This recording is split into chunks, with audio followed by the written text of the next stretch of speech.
As Laura said, I have been working on the subject of stress in the B2C space, and I just shared a link to a WhatsApp group, which um, which I'd like you to just share with one group of yours. You know, this book of mine, Renewal, the byline is your unexpected role in saving the planet.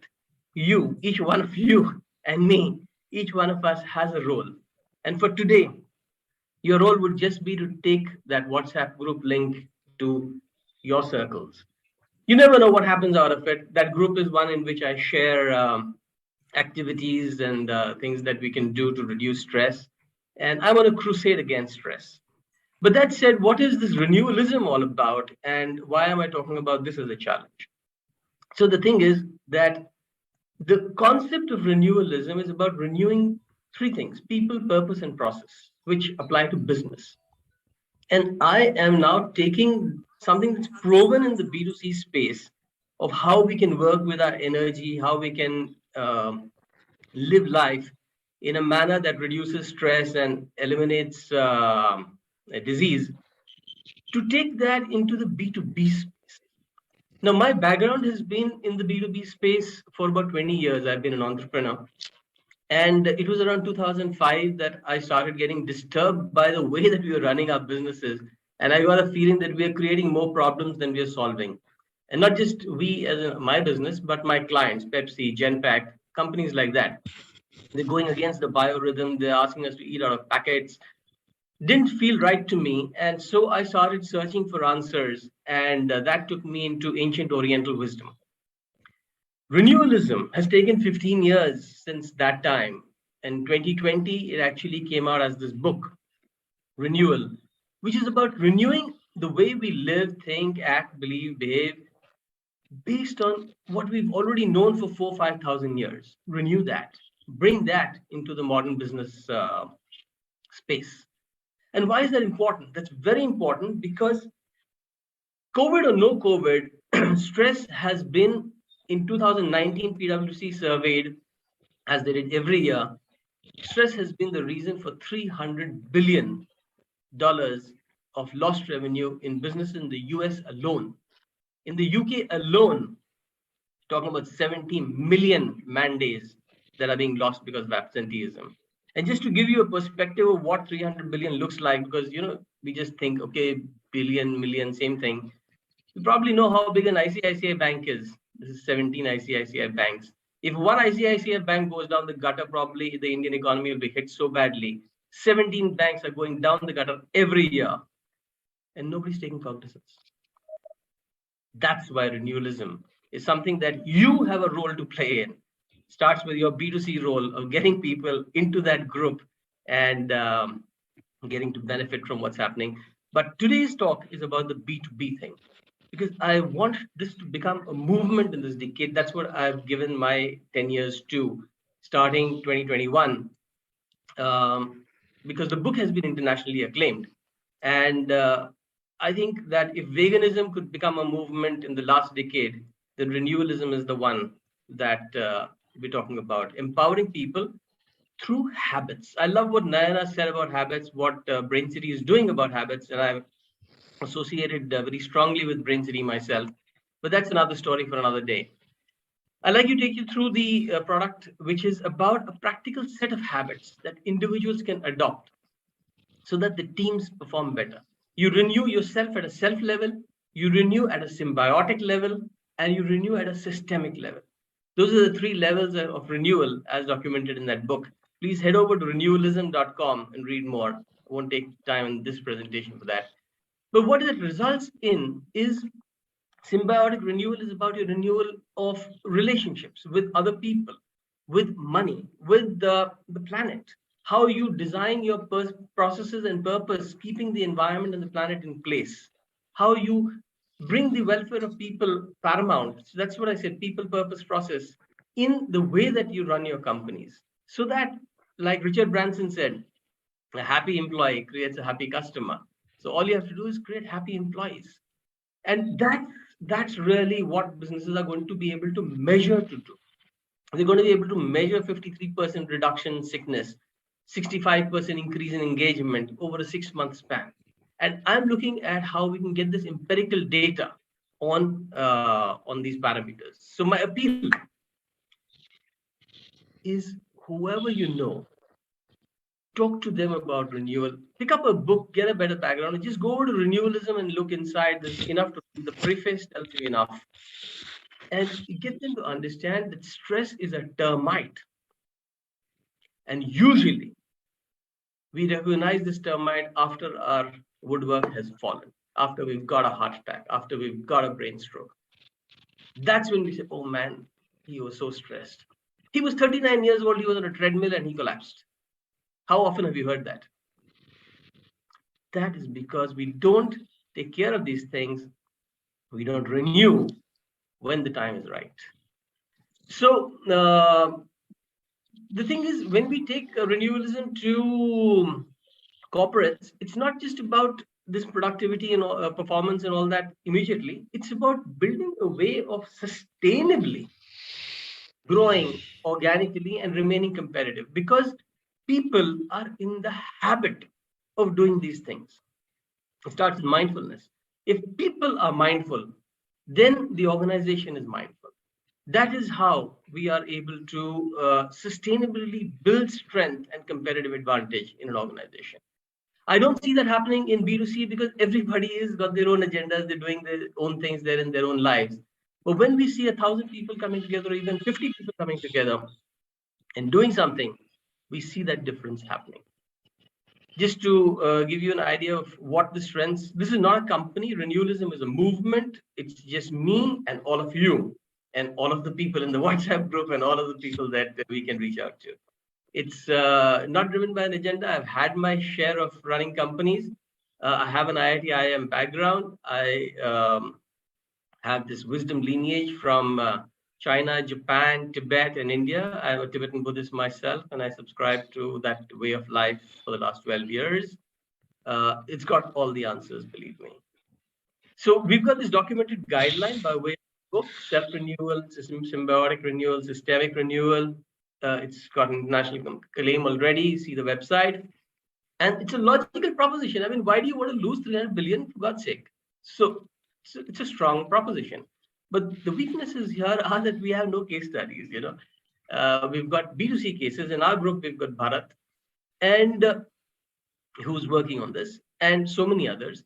But that doesn't make that empirical data I was talking about. That doesn't show that 53% people are falling sick less. So it's not scientific because the measures are being built. In fact, I'm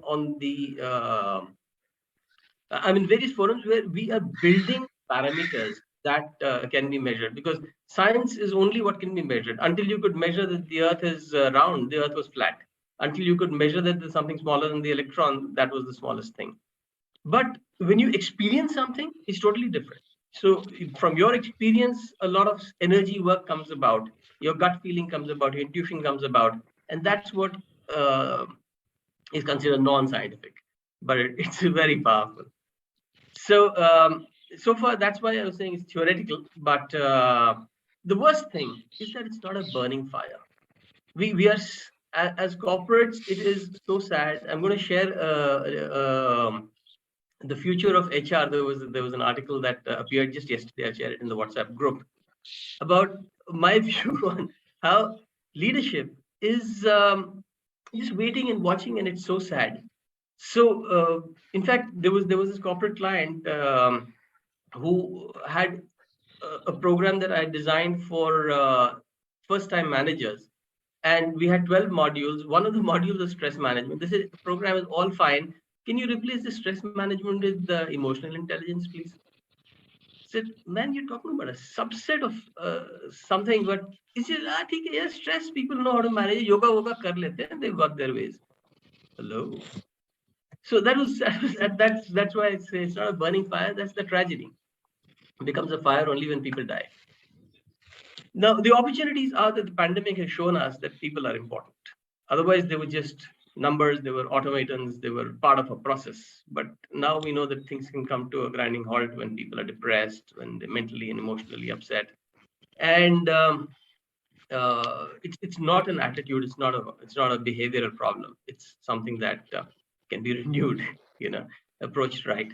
So we have an opportunity of companies gaining competitive advantage because they're people centric. You see, Google gained a huge advantage in hiring some great people 20 years ago because their people policies were completely different from any other corporate. It was radical, and that makes the difference. So it's an innovative approach to how we approach companies, and we're plugging the leak. And I'm just talking about 6 months. In 6 months, we will have enough empirical data with 50 people, and then the other 500 people in your company who have not done that will automatically understand the importance of it. The old habits mindsets, that's a problem issue. The systems tech being more important than people, that is a serious issue. In fact, what we're looking at 2 decades down the line could be everything that people are doing is replaced by artificial intelligence. And people are, I mean, I shudder to think what will happen in the next generation. It may be too radical. And then, you have this, I think it's my coinage, I'm not sure. But it's what I don't see won't hurt me. You don't see the termite, you think it won't hurt you. That's a big problem. And it's not a one-off. Because for a lot of L&D managers, HR managers, this stuff is a checklist item. ठीक है भाई, training हो गया. This is not a one-off thing. This is something where we're talking about building habits. We're talking about building culture, as a matter of fact. So that's the challenge of renewalism. We need commercial early adopters. I'm not willing to give this away free. I do a lot of workshops for free, but we're looking at companies who are looking at putting money into this, and that's when they get their senior management involved and get that wheel rolling across the organization. So we're looking at commercial early adopters, and the main business challenge is to find the CEO level connects, because it's only when it drills down that it starts moving. So both corporates as well as educational organizations, universities, and anybody above the age of 13 has to understand what stress is and how to live by ancient Oriental wisdom. The help that I request from this group is collaboration, because like I said, I'm not in the game for setting up companies, hiring people. I'm looking at leveraging existing relationships and adding value to them, showing existing clients of yours how they can adopt a little renewal workshop and or form a little renewal club within their organization and see change in their people. And that would be added bottom line for you, because the billing would be through you and through people and that's my approach to taking renewalism as a movement, because it's not limited by me. There'll be peer level renewal in organizations as it goes across. And I'm looking at empirical data, as I've been saying repeatedly, because that's the only thing that's going to show how these 3 Ps, people, purpose, process, are taking organizations into the next orbit. So with the hope that we get some good ideas on how to really commercialize this, I would like you all to visit the website, RENEWALism.com, and connect with me. Thank you so much. Okay, thank you, Sandeep, for these presentations. We do understand that, yes, the challenge is submitted to us. So for those who want to give idea to Sandeep, just raise your hand and speak. Thank you.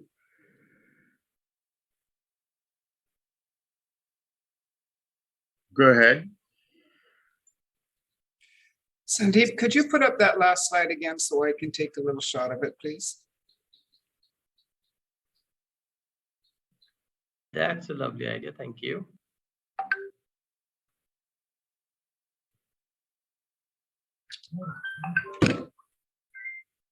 Thank you. Thank you. This is a really wonderful idea. And I think now is the time for corporations, especially, to begin to think about this. So I would be willing in not right now, because I don't want to mention the companies by name right now, because it would be unprofessional, but I have clients I work with one company, especially in Bahrain, that may be very, very interested in this because they're very forward thinking. They're very agile, and we came up with the motto that employee well-being is the new bottom line.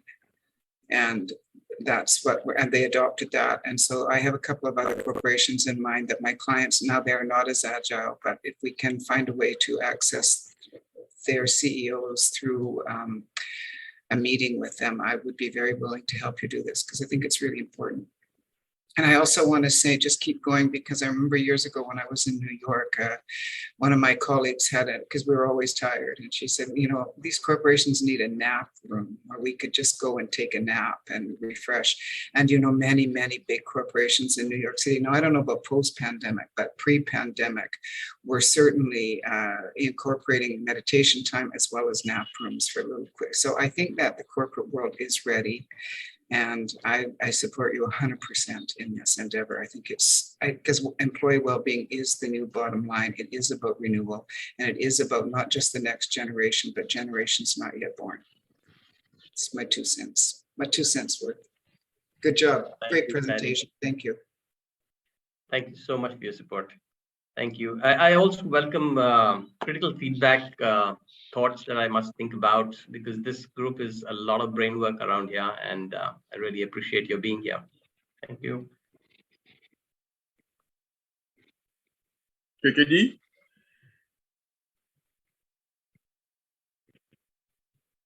KKD, you wanted to say something? Yes, go ahead.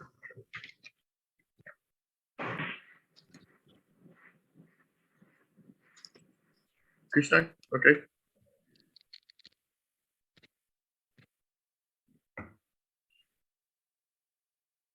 Sorry. Just It's all right.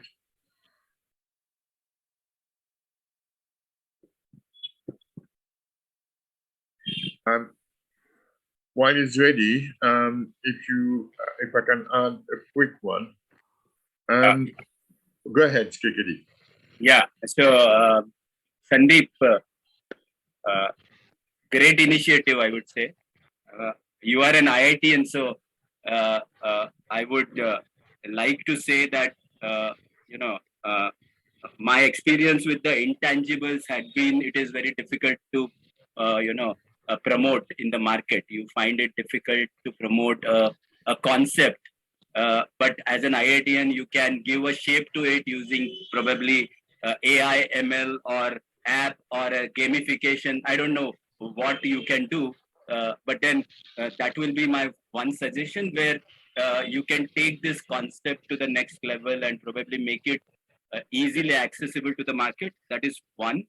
Second is, as far as the network is concerned, I can certainly put you across to people that I know in the educational institutions, as well as the other companies that I am associated with. So, and yes, about empirical data, more and more people you engage and capture the data, that will help you in building the AI ML part of it. So what I'm talking about, technology, probably will be based on the empirical data that you will create, because AI ML needs to be trained on these data to give the accuracy level. So I think that would be my quick suggestion to you, Sandeep. Thank you. Okay. Point taken. Thank you so much, KKD. Awesome. I will add my feedback. Lauren, just a moment before I miss that string. KKD, you might have come across in Bombay this company called Happy Plus. They've got an app. Ashish. Not exactly, but then would love to They connect. They have an app about how you can create habits for happiness. We're looking at tying up with them on that note.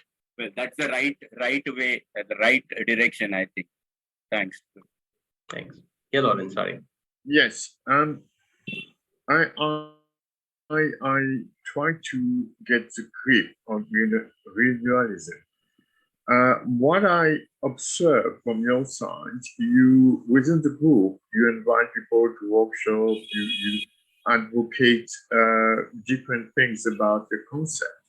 But what I see missing is your, if you allow me, commercial communications within your social media platform, even some communication giving some key bullet points.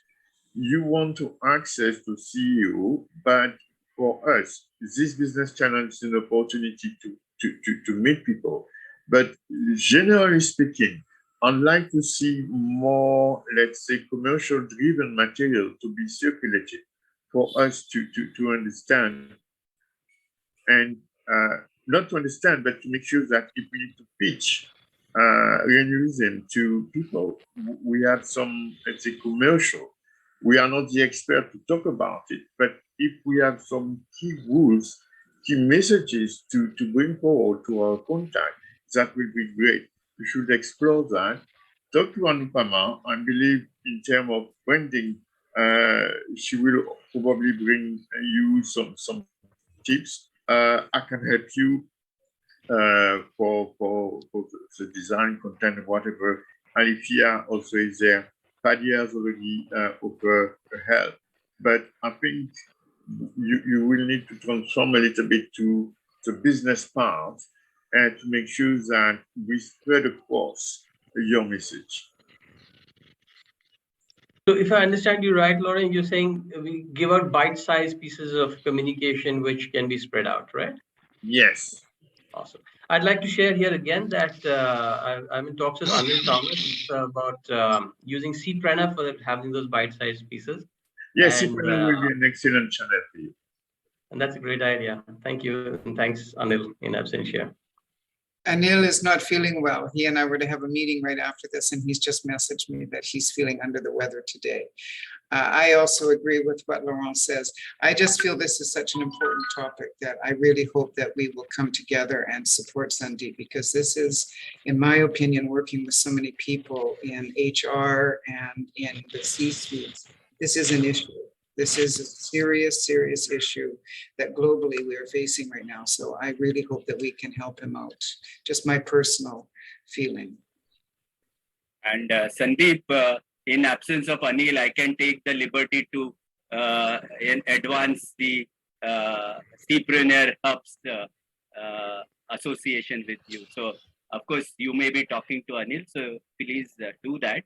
But we would love to help you. Thank you. Thank you, KKD. Thanks, Paddy. Tamir. Tamir, go ahead. Yeah, just on top of what they have shared, I would suggest if you target you said CEOs, but which industry? CEOs of which companies, like 1,000 plus or 100 plus or just starting? So, because this mistake I went through, I was like, okay, I want sports venues, but which sports venues? Are they just starting? And when I start putting, the roadmap that I want to start here, I want to finish this, then I want to start here, I want to finish this, then that's when things went much faster and better for me. So I suggest just to list down the companies or the size of companies and industries and start from there. Don't go just all over the place. That's a fantastic point, and that's very correct. I'm looking at about 100 to 500 sized employee organization for two reasons. One, the CEOs are more accessible, and two, we can show results. So because if there are about 300 employees, only 30 tend to attend stuff like this. But when 30 have results, then the numbers grow. And then all I'm I looking at is building that think of the database. industry as well. Think of the, like, let's say manufacturing, like factories. I want to go from 100 to 500 in I think I'm factories. looking more at the new age industries, because the IT companies and biotechnology and places where we have more cubicle like environments. Let's just put it that way. Thank you.